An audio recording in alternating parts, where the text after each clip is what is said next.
Welcome to Heart's Home, the podcast. I'm your host, Lizzie Siegel, and I am delighted you are here to join me on this journey of self-discovery as we explore and connect with our true self, remember our pure essence, and align with the divine within, embodying the experience of Heart's Home. Join me for solo episodes, conversations with special guests, meditations and whimsy for authentic and inspired inquiry into all things that help you to embody your uniqueness and know and live your purpose. This podcast is an ever-evolving, energetic entity that covers all things personal development, spirituality, and energy work, from topics like self-love, mindset, and holistic wellness, to Dharma, yoga, and meditation, to Reiki and other energy practices, somatic healing, and crystals.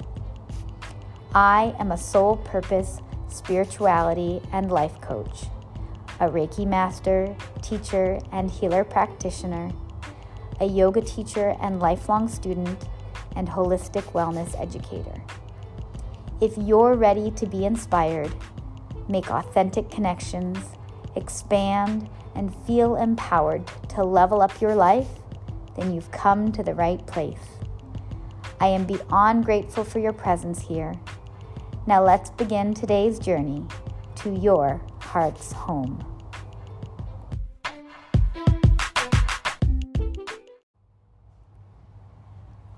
So, I wanted to give you a mini life update. I've just spent the last week in Nepal, and what a vibe it is.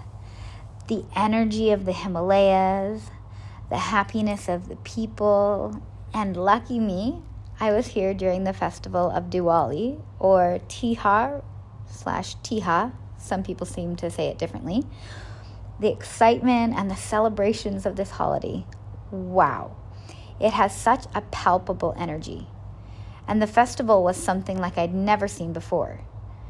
Each day was dedicated to a different thing. Like the first day, they honored the crow. The second day, the dogs. And it was so cute. They bestowed the dogs with garland necklaces made of marigolds. They would walk around with these pretty little necklaces on. The third day was in honor of the cows. The fourth day for the brothers and the sisters. And just the celebrations, the colors, the dancing, the parties. It was so fun. The place that I stayed at, Nepal Ayurveda Home, also known as Nepal Yoga Home in Kathmandu, had something every single day to celebrate. And they really shared the love and the festivities with everyone who stayed there and the surrounding neighbors. So this trip actually was kind of a last-minute one for me. No surprises there if you know me. I tend to book trips last minute most of the time. I just have this magnetic pull to see places. And anyway, Nepal has been calling me for a while, like a long while, 10 plus years a while. And finally, I just made the decision. I decided it was right for me. I just booked the ticket and made my way. This is the 58th country I have had the privilege to visit. And traveling to a new place is just as exciting the 58th time as it was the 1st, or the 10th, or the 31st. I have a formidable case of wanderlust, always. While I mainly stayed in the capital city of Kathmandu, I got to see neighboring places like Thamel, which is a bustling city district, and this gorgeous scenic region of Nargakot. We went there for a day, and this is where you can see the Himalayan mountain range, and we were fortunate enough to spot the peak of Mount Everest. I felt so blessed. Thank you, universe, for that amazing blessing. I get to see Mount Everest from a distance, a very, very far distance. So the reason I came to Nepal was to, of course, see the place a bit, but I also wanted to learn how to play the singing sound bowls, and I wanted to learn them from one of the places they originated.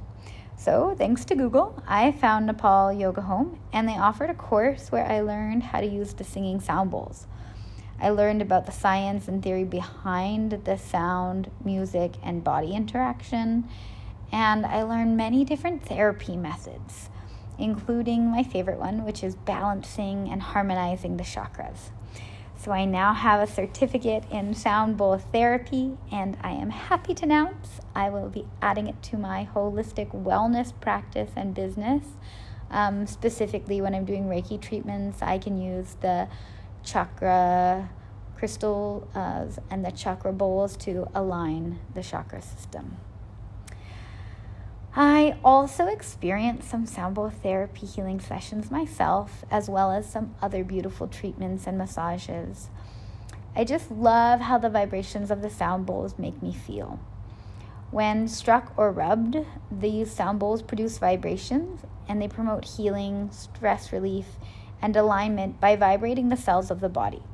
So our body is made up of 70% water, and the vibrations from the bowls resonate through the body and through the medium of water and our blood and even through the solids in our bones and muscles.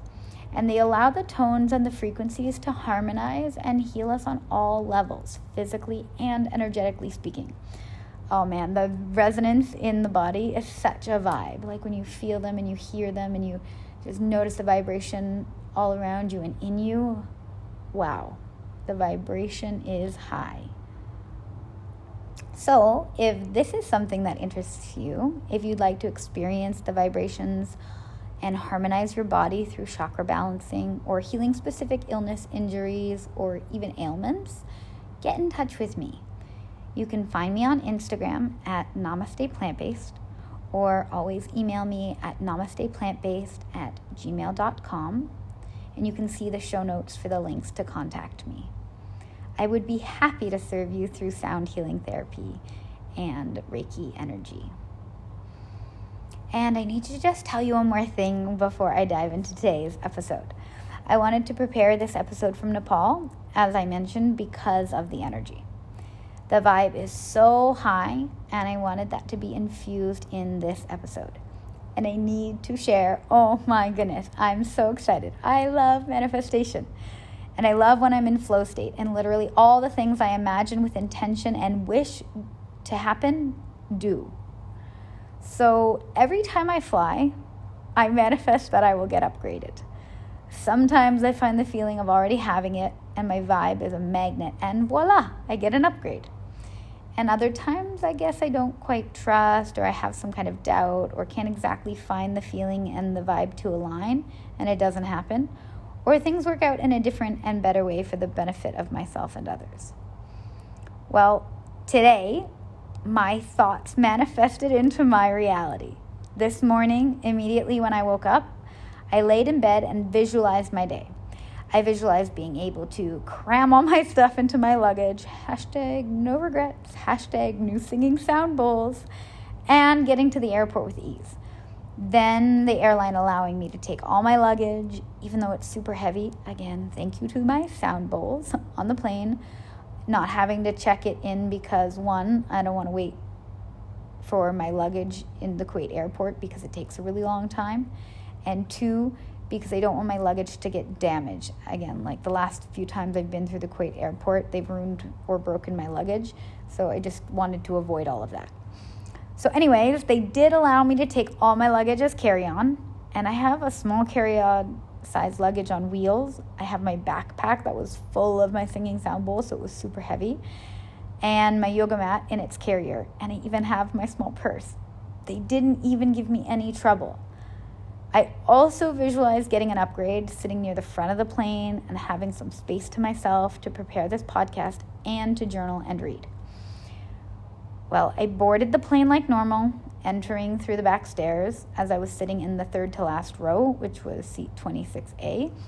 I picked 26 because it's my favorite number, and I wanted a window seat to see the Himalayas. Well, I started off the flight there, being a complete tourist, taking a gazillion photos through the plane window. And then when the seatbelt sign went off, I asked my seatmates to let me out for the toilet, and there was already a line. So I looked towards the front of the plane, and there was no line that way. So I went to the front bathroom, which I'm pretty sure they reserve for like the first class premium seats. Anyway, I asked if I could use it, and honestly, I never take my blonde hair, blue eye, white girl privilege for granted. Truly, I thank the Lord every single time for it. The steward man at the front of the plane said verbatim, "I didn't know we had somebody like you on the plane," and he emphasized the you in like the funniest way. To which the stewardess responded to him. She entered through the back door, and all the while hears me smiling from ear to ear, thanking God silently for my blessings, and also kind of having a little chuckle at the way the man said, "You." And honestly, I noticed on my way up to the front of the plane, I am the only white person on board, or at least fully white, Caucasian-like person on board. Mostly everyone else is Nepalese or possibly some other region, I believe. So anyway, after I got out of the toilet, the woman asked if I was traveling alone, and I affirmed that I was. And she asked if I would like to come move up to the front of the plane to the third row. Again, silently thanking the universe. I couldn't believe it. I graciously accepted and sent my thanks to the universe out loud this time for allowing my desire to get upgraded manifest right there and then. It happened. It's like I could believe it and then I couldn't believe it all at the same time. And then the steward came back and he asked me the same thing, if I was alone and if I would like to move up front. I again said yes and thanked them for their kindness, and they were so generous about it. And he was so sincere and wanting to give this gift to me. So they helped me get my bags and move them up, and I felt a little awkward dragging all my stuff up to the front of the plane, but also super blessed all at the same time. My old seatmates actually seemed happy because they got more space and the window seat, and I moved up to the front of the plane. They gave me water, a chocolate bar, which I accepted even though I won't eat it, as I recently made the choice to stay away from any type of refined sugar. I'll bring it to my friends, and hot water so I could make my own tea. Yep, I'm that person who travels with her own tea bags. I like what I like. So here's me joyously sitting up in the premium seats, enjoying a magnificent view of the Himalayas and preparing my notes for this episode. Yes, I took tons of videos and photos. You can check them out on my Instagram at Namaste Plant-Based. My heart is full, my mind is sharp, and my soul is tranquil. This is a mantra I repeat to myself often, and it just seems so fitting here. The universe never ceases to amaze me.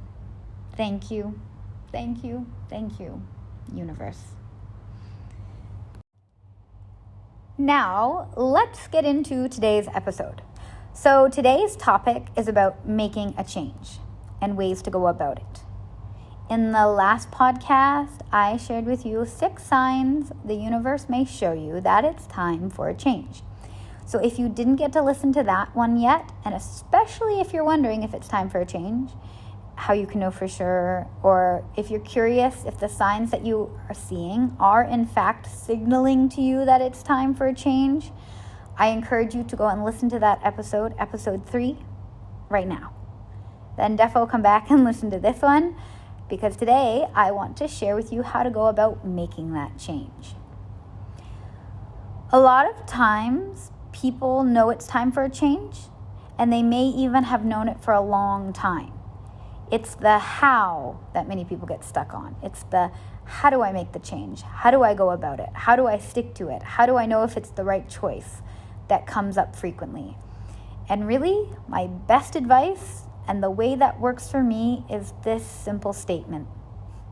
Like Nike says, just do it.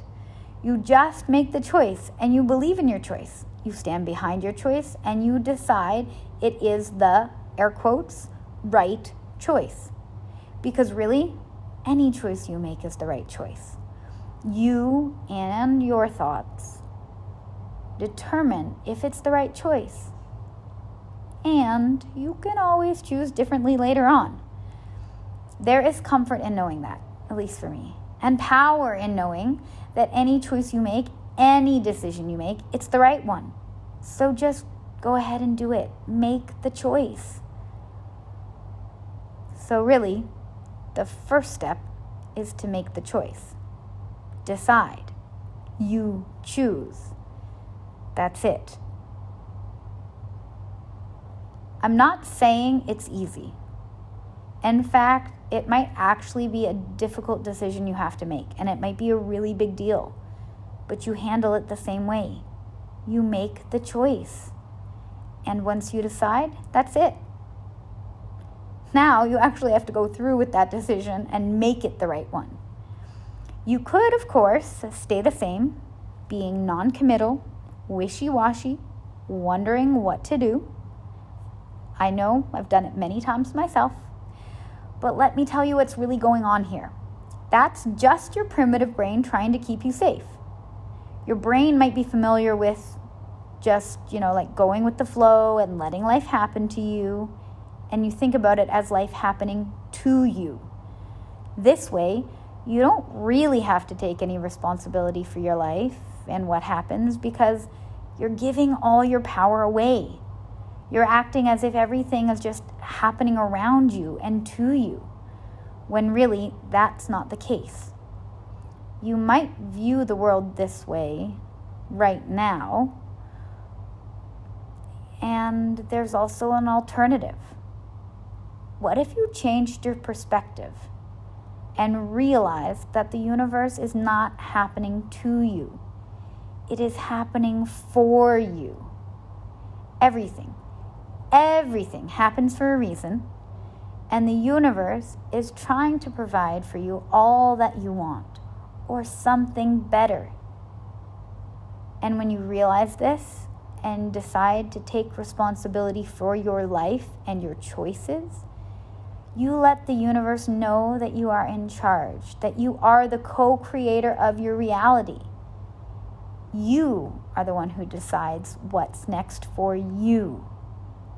You are empowered. You become empowered in taking this responsibility. You choose to step into your power.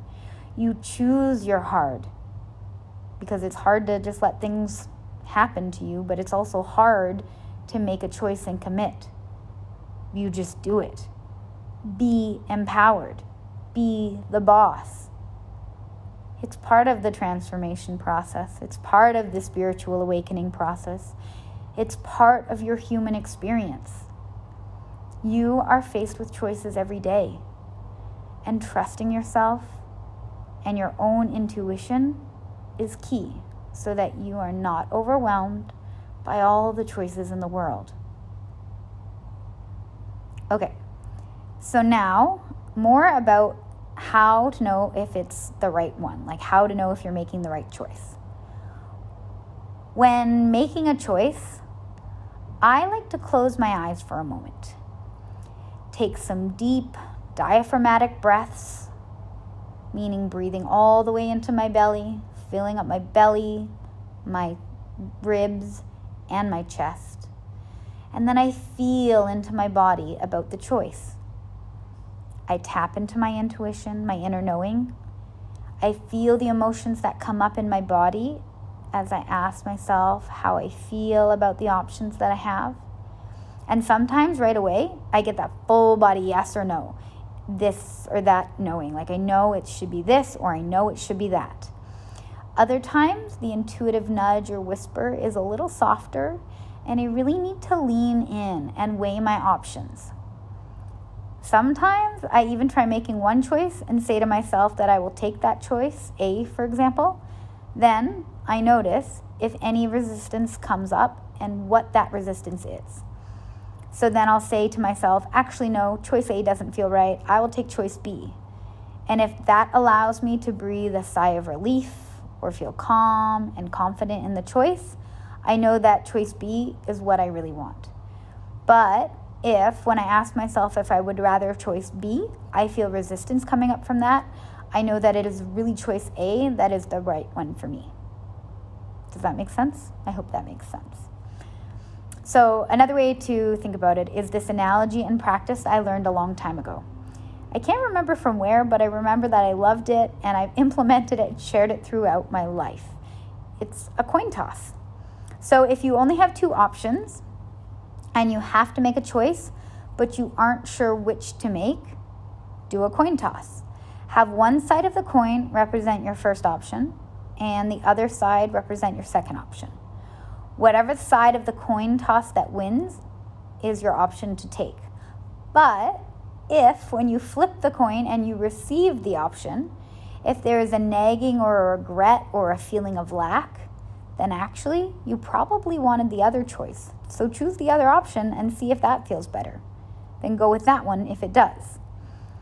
So basically what I'm trying to say is really, you already know the choice you want to make. Now you just have to make the choice and commit.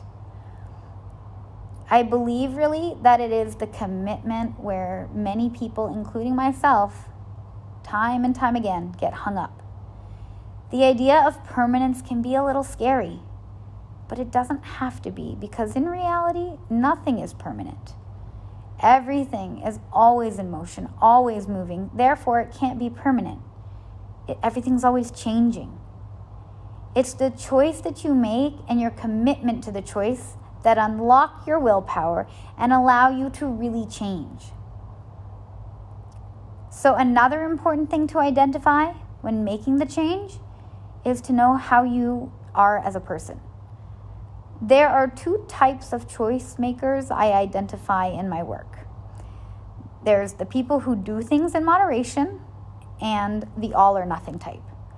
And really, people can be a combination of the two. Like, for example, when it comes to others, they may be able to do stuff in moderation, but when it comes to boundaries for themselves, they are an all or nothing type, or vice versa. So people who do things in moderation, I feel, can make less drastic changes or more gradual changes and meet with success often. People who are all or nothing types, like myself, generally need to really just take the leap of faith and go all in, and their success is achieved. And again, it's not instant. It may take time, but the general idea here. So for example, a few weeks ago, I noticed I was eating much more poorly than I normally would, and I was letting things slide, and I wasn't feeling my best, and I wasn't feeling full of energy.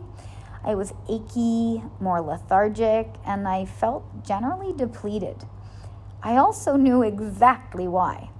The food choices I was making were not the best, and it's because I was living in this space of quote-unquote moderation with my food intake, which honestly I do not do well with when it comes to my sweet tooth. So even though I didn't really want to, I made the choice, and I'm realizing now in the back of my mind, because I didn't really want to say it up front, out loud, and commit, so I didn't, but I made the choice in my mind that I was giving up refined sugar. But in my heart of hearts, I knew I had already made that decision and decided 100%. I was cutting it out of my diet, at least for a while. I can always pivot later. I knew then that I could always pivot later if I wanted to. So I started a juice cleanse to rid my body of the toxins and break my bad habits. I had some people on my Instagram ask me, like, is a juice cleanse healthy? Is it really the right thing to do? Like, should you be doing that? And, to each their own.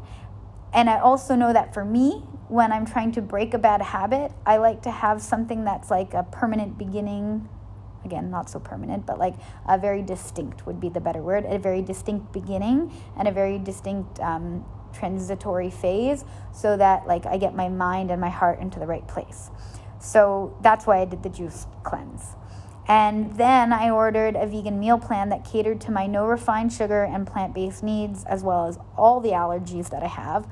So shout out to Clean Eats & Co. in Kuwait for their incredible food. If you don't know them, they are an amazing plant-based food service. They do juice cleanses and foods that they deliver to your door daily, nice and fresh and beautifully tasting. You can find their link in the show notes below.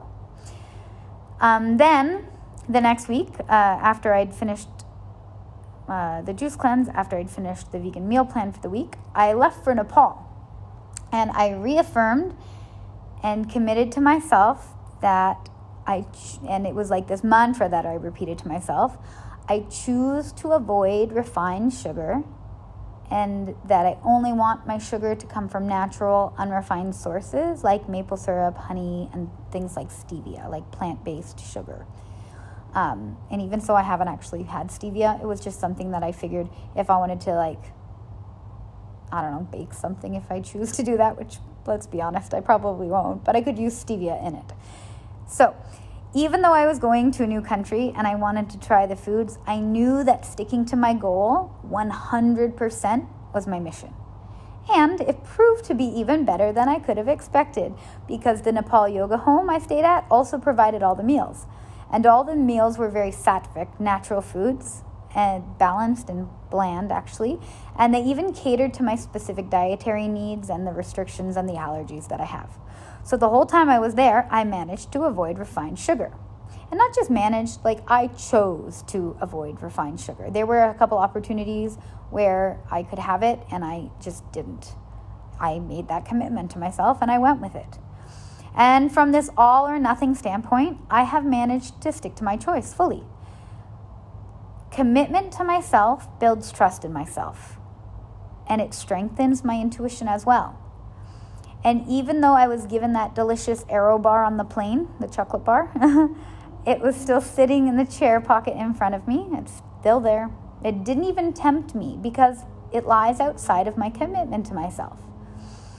So if you're still wondering if you really can commit to myself, if you really can commit to yourself, let me tell you more about the brain capacity that is freed up when you no longer have to make decisions around the same topic again and again and again. Let's talk about decision fatigue. Now, there's a lot of science behind this type of decision to change. There is an identity shift that happens. There is this surrender and letting go and trust that happens. And my favorite part is that there's so much more space and brain power for other things than making decisions about the thing that you are trying to change. Because when you're 100% all in on something, there is no decision fatigue. So decision fatigue is a state of mental overload which can impede a person's decision-making abilities, or make them more challenging in some way, shape, or form. Basically, the more decisions you have to make in a day, the more fatigued you are about making clear and best choices. So, when you are trying to start or stop something and create a change or habit, if you 100% commit, you don't have to make a decision about the thing or test yourself about that thing. So you will be more likely and able to stick to it. Or simply put, you already made the choice and you don't have to make it again. But when you are working in moderation, every time you encounter something you are doing in moderation, you have to make a decision about it. Will it be a yes? Will it be a no? And still, you have to make a choice and then commit and then make it the right one. Take, for example, people who are trying to stick to healthy food choices. I often hear people tell me things like, every day I start off my eating habits so well and so healthy, and I do so well all day. Even when they brought insert any treat, like the donuts, the cookies, the whatever, into work today, I resisted. But by dinner time, I was so hungry. And then we had insert some kind of treat at home, like ice cream or cake or whatever for dessert. I just couldn't resist. This, my friends, is a prime example of decision fatigue. All day long, you work so hard on making the right choice, but by the end of the day, you are so exhausted from making decisions, you essentially cave and make the wrong choice, which then can lead to huge feelings of guilt, self-blame, unworthiness, thinking you've tried everything and nothing works, etc. But really, there are just different ways you could support yourself, like taking away the decision altogether and already knowing your answer in order to set yourself up for success. Now, I know there's some people out there listening, thinking to themselves right now, yeah, But that is so restrictive. I don't want to be so strict with myself and then not be able to have a little treat at the office, etc. And like, I want to be able to enjoy life and live a little. I know this because this is me. It's me. I am here. I've been this person. I am this person. I'm a constantly evolving being. And like, I say to this, okay. And really, you still need to make a choice anyways. For example, with me in this sugar situation, I had to ask myself, what do I want more? Do I want to be able to have freedom to make decisions when and what I eat in terms of my sugar intake and then deal with the effects of how that makes me feel on any given day at any given time? Or do I want to stop feeling like crap because of the amount of sugar I am putting into my body on any given day and the way this affects the rest of my good choices and my mood and my sleep habits and my energy levels? I had to get really clear on what I wanted more. I still had to make a choice. And just because I commit 100% to not eating refined sugar doesn't mean I can't enjoy my life and live a little. I can still order with friends, like ordering food. I just make sure that we order from a place that there's something that I have that supports my decisions so that I can have, like, we can order from a place that has both healthy and unhealthy options, or we can order a treat that isn't full of sugar. I just have to like really make sure that what I'm doing is supporting my decisions. And I just live a lot more in other ways because I avoid the decision fatigue around some nutrition choices. And now I have all this mental capacity freed up for other things that matter more to me. And I decided it all for myself. I decided to make the decision to cut out refined sugar because I knew that it would make me feel better. And then I knew that that would also free up all this space in my mind about decision making of eating junk food, basically. I get it. I know I've been there, and I remember, and you can remember too, that this choice doesn't have to be forever. Whatever choice you're making, whatever decision you're trying to figure out, it doesn't have to be forever. But for me, right now, I am taking away decision fatigue around a habit I am trying to build in order to fortify behaviors that support my growth and development and make myself feel better overall. I am empowering myself to make this decision. So when trying to learn, build, or strengthen new habits, I like to just jump all in. I like to make this type of decision and make my choice the correct choice and go with it. I can always pivot later because, as I mentioned earlier, nothing is permanent. I don't have to view it as being a slave to a decision I made. That would be me giving my power away. Instead, I own my role and responsibility in the choice I made. And I let that empower me to continue to make choices that best support myself. It really is all in the way you view it. It's all in your perspective about it all. And it goes back to you understanding that you are an active co-creator in this life. You are not a victim to your circumstances. Everything is happening for you, not to you. And the more that you readily accept this and decide to take responsibility for your life and for your choices, and the more readily you let the universe know that you are the one that's in charge, you take agency over your own life, you activate your willpower, and you embody the next level of you, it's like an automatic level up in life. I think of it like the old school Nintendo games, you know, when Mario levels up by jumping up to get the magic mushroom, like with his fist pumped in the air, and then he automatically grows. This is taking responsibility for your life in the real world version of that. Like, this is the real world of that. Just level up. Yes, say yes to what you want, and then reach up into the air and grasp on to that level up. You got this. And here I am, like, sitting with my arms straight up in the air. You can't see me, but I'm just like, yes, fist pumping up into the air, like, You got this. You can make that decision. You can commit and make a change for you. It's your choice. It's your life. Go for it. Okay, well, on that note, with the mildly strange analogy and visual, I think that I said what I really wanted to communicate to you. The choice is yours. You decide. You choose to make it the right decision. You commit. You live it out. If it serves you, keep it up. If not, you can choose to pivot.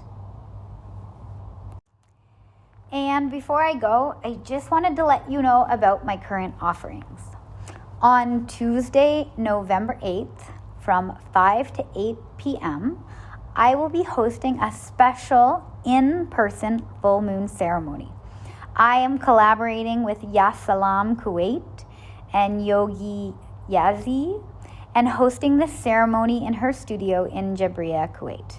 You can find the links to her Instagram below. November's full moon is also known as the beaver moon, and it is a special full moon because it is also a lunar eclipse. So lunar eclipses occur when the earth is positioned between the sun and the moon, which creates a shadow across the surface of the moon. Lunar eclipses represent important periods of transition. They reveal energies that help you to complete a lunar cycle or a journey or a shift. And it doesn't have to be like a lunar cycle. It can be any journey or cycle or shift. And you can use all these energies to help you come to a close or find a new opportunity to be receptive and reflective. And we can celebrate and savor everything you already have and are currently manifesting in your life. Full moons are a potent time for ceremonies and rituals, and they allow you to creatively express gratitude for what is in your life right now. This beaver moon and total lunar eclipse gives us a 6-month time frame for manifestations of any intentions we've set during this ecliptic cycle. And it's also an excellent time to release what is no longer in alignment and forgive anything you've been holding on to. So I hope that you will join me for a guided journey, an energetic shift into this new stage of life. You will reflect on your goals and progress, be vulnerable and real with yourself, practice compassionate self-forgiveness, assess what is important in your life, release what no longer serves you, cleanse and transmute your energy, raise your vibration, and share sacred lunar energy, embodying the feminine and embracing community with other like-minded women. This is a women-only ceremony. So sorry, gents, another time you'll be invited. And included in this ceremony, you will have journaling prompts, moon salutations, or asanas, like yoga asanas. We'll be doing a moon water forgiveness and intention setting ritual. There will be a guided meditation, open sharing and discussion, light refreshments and snacks, and time for Q&A. We'll also have oracle cards that you can pull from and tap into your inner knowing. The investment for this ceremony is 35 KD per person for the 3-hour ceremony, and you will receive a special gift before you leave. Spaces are limited, so be sure to book your spot right now. You can find the link below in the show notes, and you can also register through the link in my Instagram bio and story. And another thing that I'm offering right now, my first round of my irresistible group program, Stressed Out to Blissed Out, is thriving. And I'm currently accepting names for the waitlist for my next round of Stressed Out to Blissed Out, which is a 12-week group program designed to help you ditch stress by getting out of your head and into your body in order to create lifelong, self-serving tools, strategies, and practices to show you how to live life with more presence and ease. Realigning with your true essence of love, joy, happiness, and oneness, you will learn to get out of the chronic stress cycle and regulate your nervous system, releasing what no longer serves you and making space to invite in whatever you desire. Email me at namasteplantbased@gmail.com or DM me on Instagram to get your name on the waitlist. Also, I have a few spots for my signature one-to-one coaching container, Heart's Home. Yep, the same name as this podcast, which is a 12-week customized holistic wellness program where I help you prioritize your health and well-being, heal yourself on all levels by swapping self-sabotaging behaviors for self-helping and self-healing behaviors, rediscover who you truly are, discover your soul's purpose, and create the life of your dreams aligning with the divine within. If you want to work with me one-to-one, now is the time to reach out. Learn more, ensure that this is in alignment for you, and secure your spot by booking a discovery call with me by clicking the link in the show notes below or through the link in my Instagram bio. I offer one-to-one Reiki sessions for couples, groups, personal ones, both in person and online, and they can be local or distant healing for specific healing and general chakra balancing and more. And I'm also incorporating the singing sound bowls into my chakra balancing sessions now, so that's a real plus if you're interested in that. And a bit about Reiki, if you don't know what it is divine universal energy. It is a powerful healing modality that works with the energy fields around and in the body. It works by improving the flow of energy to enable relaxation, relieve pain, speed healing, and reduce other symptoms of illness. Reiki will heal your body and any symptoms you are experiencing. It will balance your chakras, your energy centers, and align your whole being. Reiki transcends time and place and can be used to heal people in person and across distances. It could be the method that allows you to heal and create alignment in your life. I personally live by it. If you want to hear the miracles it has brought about in my life, listen to the first 2 episodes of my podcast. It's allowing me to heal my body, and it's just this divine energy that really is healing me and others on so many different levels. These are by booking only, so please email me at namasteplantbased@gmail.com or DM me on Instagram, and I will send you the availabilities to book a time that works for you. Also, I have 1 spot only left for my private yoga class packages, so contact me for more details about that. And an upcoming weekend retreat is in the works. It will be in Kuwait, and it will have limited spaces available, 10 or less. So if you're singing yes with every fiber of your being, like I know that I am, I can't wait for this retreat to be happening. It's in the works, but I can't wait for it to be happening. Send me a DM on Instagram to get your name on the wait list, because I know the spaces are going to sell out quickly and you will not want to miss it. I can't wait to share this and more soon, I promise. If you would like to be part of my online Heart's Home community, send me a message and I will send you the invite link. Here I am building this online space where we uplift and support each other, and there is more rich discussion about topics covered in the podcast, some tips and templates to uplevel your life, and I also take ideas from my listeners for future podcast topics. If you're not already, make sure you're following me on Instagram and Facebook and even YouTube at Namaste Plant-Based so you can keep up with my journey.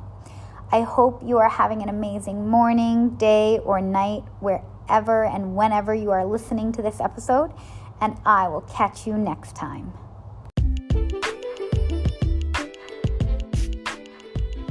And that's a wrap on another episode of Heart's Home podcast, dear listeners. I hope you got something valuable from it and feel empowered to take inspired action. Thank you so much for tuning in and sharing your time and energy with me today. And if you enjoyed listening to this episode as much as I enjoyed creating it, then please subscribe and leave a review. And if you know anyone who would benefit from the podcast, I would love it if you would please share it with them. This is a completely independent podcast, so every bit of support is so greatly appreciated, and it means so much to me.